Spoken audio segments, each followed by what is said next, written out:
बिस्मिल्लाहिर्रहमानिर्रहीम अस्सलामुअलैकुम वरहमतुल्लाहि वबरकातुहू। उम्मीद है दोस्तों सब खैर हाफिज़ से होंगे।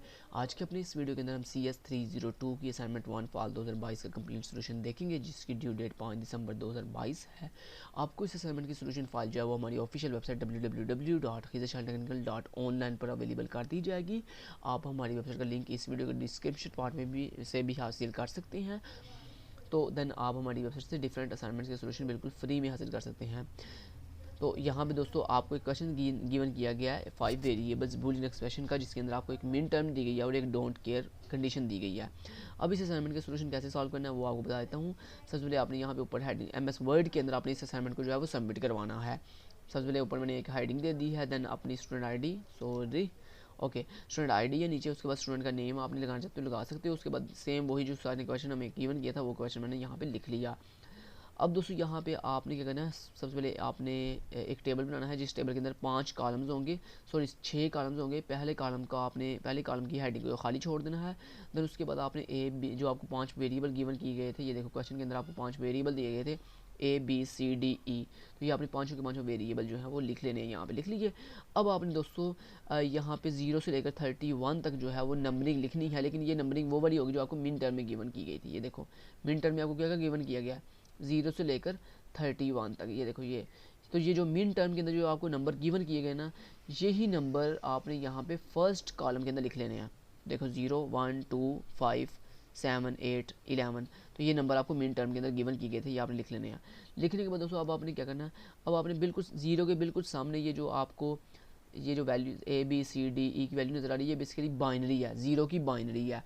तो 0 की आपको अगर आप 0 की बाइनरी देखो ना, तो उसकी बाइनरी होती है 0 की बाइनरी 0 ही होती है। लेकिन यहाँ पे हमने 5 दफ़ा 0 क्यों लगाया, क्योंकि दोस्तों हमारे 5 वेरिएबल हैं, तो 5 वेरिएबल के अकॉर्डिंग जो है वो 5 0 लगा लेंगे। उसके बाद दोस्तों 1 की बाइनरी होती है 1, तो 1 से पहले हमने 4 0 लगा के 0 0 0 1 लिख लिया। तो इस तरह हमारे पास जो है ये 1 की बाइनरी आ गई। उसके बाद 2 की बाइनरी होती है 10, तो 10 आपने लास्ट पे लिखना है, 10 लिखना है लास्ट पे, और उसके शुरू पे 0 0 0 लिख लेना। तो इस तरह आपने ये हर किसी की बाइनरी 5 की बाइनरी होती है 101, तो ये देखें ये 101 लिख लिया, और उसके शुरू पे दोस्तों 2 0 हमने अपनी तरफ से लगा लिया ताकि हमारी ये 5 वेरिएबल्स की वैल्यू जो है वो पूरी हो जाए। तो इस तरह आपने ये पूरा टेबल जो है कंप्लीट कर लेना है। ये कंप्लीट करने के बाद दोस्तों आपने यहाँ पे उसके बाद ग्रुप्स बनाने हैं। फर्स्ट ग्रुप में अंदर क्या करना है, फर्स्ट ग्रुप के अंदर दोस्तों आपने वो वाली वैल्यू रखनी है जिसके अंदर सारे के सारे 0 हैं, यानी कोई भी 1 नहीं है। तो यहाँ पे अब यहाँ पे जो आपको ये 0 से लेकर 31 तक ये जो वैल्यूज़ गिवन है ना, इनमें आपने देखना कौन से ऐसे यहाँ पे नंबर है जिसके अंदर सारे के सारे 0 हैं, कोई भी 1 नहीं है। तो दोस्तों सिर्फ ये वो वैल्यू है 0 वाली, ये वो 0 वाली वैल्यू है जिसके सारे के सारे नंबर जो हैं वो 0 हैं। देखो चाहे आप देख सकते हो, ये देखो ये सारे के सारे इसमें 0 आ रहे हैं। ठीक है, तो आपने लिखा फर्स्ट ग्रुप कौन सा बनेगा, फर्स्ट ग्रुप बनेगा आपका 0 वाला। फर्स्ट ग्रुप आपका कौन सा बनेगा 0 वाला, जिसमें सारे के सारे 0 आ रहे हैं। उसके बाद सेकंड ग्रुप आपने कैसे बनाना है, सेकंड ग्रुप आपका वो बनेगा जिसके अंदर वो नंबर आप लिखोगे जिसके अंदर सिर्फ 1 1 1 आ रहा है। कितने 1 1 1 आ रहा है। तो अगर दोस्तों आप यहाँ पे देखो तो एक तो आपका 1 ये वाला जिसके अंदर जिसकी बाइनरी के अंदर सिर्फ एक ही 1 है। उसके बाद फिर आपका एक और कौन सा, हाँ ये 2 वाला है जिसकी बाइनरी के अंदर सिर्फ एक ही 1 है। उसके बाद एक आपका इस तरह आपने ढूंढ लेने जिसके अंदर सिर्फ एक जिसकी बाइनरी, यानी वो डिजिट्स यहाँ से मिन टर्म के अंदर ये जो आपको मिन टर्म गिवन की गई थी, इस मिन टर्म के अंदर आपने वो वाले नंबर ढूंढने जिसकी बाइनरी के अंदर सिर्फ एक 1 आ रहा है। इसी तरह दोस्तों आपने थर्ड ग्रुप बनाना है, ऐसा ग्रुप जिसकी बाइनरी के अंदर 2 1s आ रहे हैं।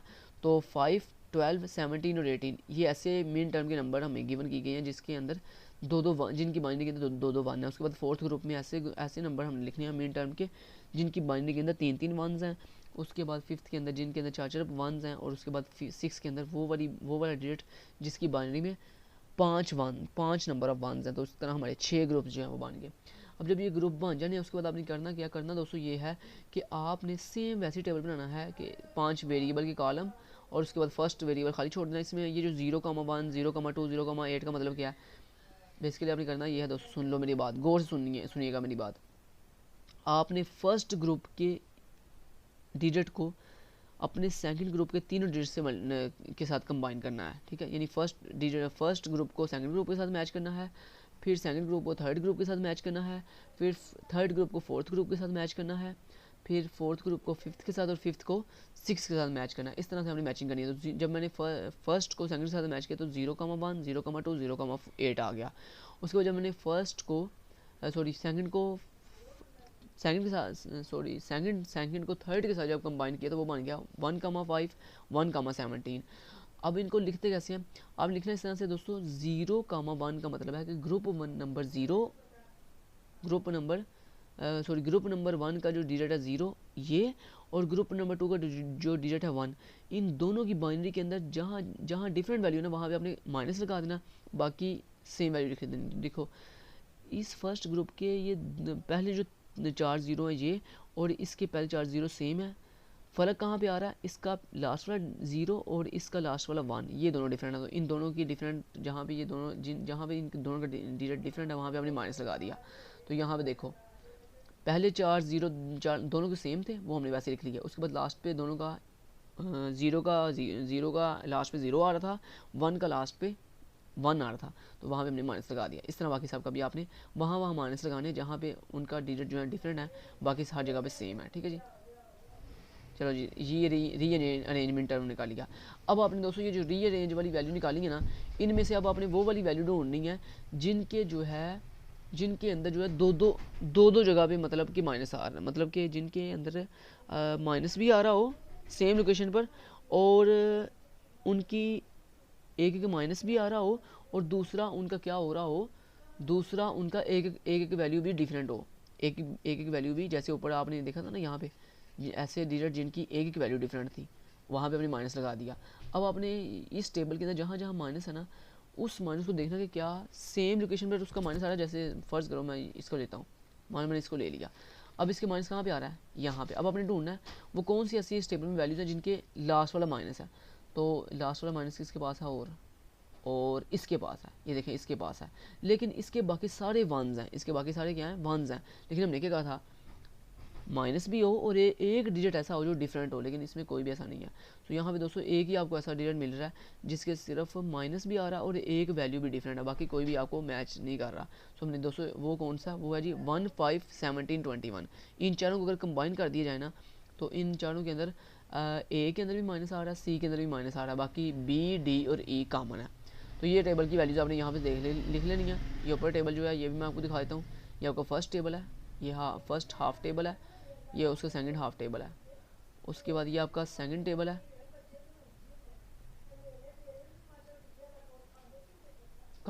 कंपेयर मिन टर्म्स। ठीक है जी, कंपेयर मिन टर्म्स आपने ये वाला टेबल इस तरह से बना लेना, और ये आपको सोल्यूशन फाइल जो है मैं आपको प्रोवाइड कर दूंगा। उसके बाद दोस्तों आपने थर्ड टेबल बनाना है। इसके अंदर आपने क्या करना है, सेम वही सेकंड टेबल लिखना है, सेम सेकंड टेबल वाली वैल्यू लिखनी है, लेकिन एक एक्स्ट्रा कॉलम बनाना है। इसके अंदर एक एक्स्ट्रा कॉलम क्यों बनाना है वो आपको मैं बता देता हूँ। सिंपली आपने करना दोस्तों ये है, जहाँ भी माइनस है उसका मतलब है कि इसको इंक्लूड नहीं करना। ये देखो इसके अंदर ये अगर आप एक्सप्रेशन देखो तो इसमें क्या आपको ए नज़र आ रहा है, कहीं पे नहीं नज़र आ रहा। इसके अलावा सी के अंदर भी माइनस है, तो क्या आपको यहाँ पे इस एक्सप्रेशन में कहीं सी नज़र आ रहा है, नहीं नज़र आ रहा। तो यानी जहाँ पे इस रो जिस रो के अंदर जहाँ पे माइनस लगा हुआ है उस वाले आपने वेरिएबल को इंक्लूड एक्सप्रेशन में नहीं करना। जहाँ पे 0 या 1 आ रहा है सिर्फ उसको इंक्लूड करना। अब जहाँ पे 0 है उस वाले वेरिएबल के ऊपर आपने कॉमा लगा लेना। ये देखो जैसे ये देखो फर्स्ट रो के अंदर ए के अंदर माइनस है, ए को हम इंक्लूड नहीं करेंगे। बी के अंदर 0 है तो बी का हमने बी के ऊपर ऐसे कॉमा लगाएंगे।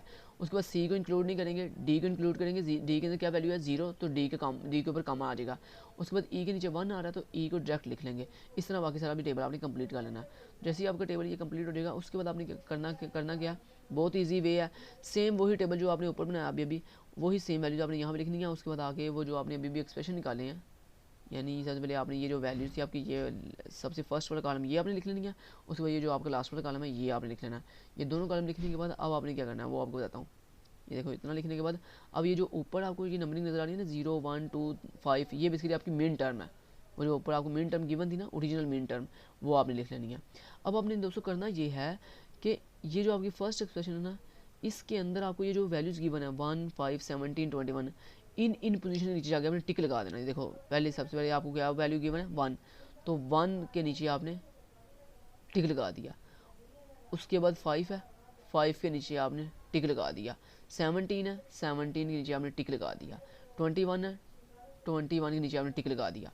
अब आगे इसकी बारी, इस रो की बारी आ गई। इसमें देखो 0 है तो 0 के नीचे आपने टिक लगा दिया, 1 है तो 1 के नीचे आपने टिक लगा देना, ठीक है। इस तरह आपने सब ऐसे टिक लगा लेने हैं।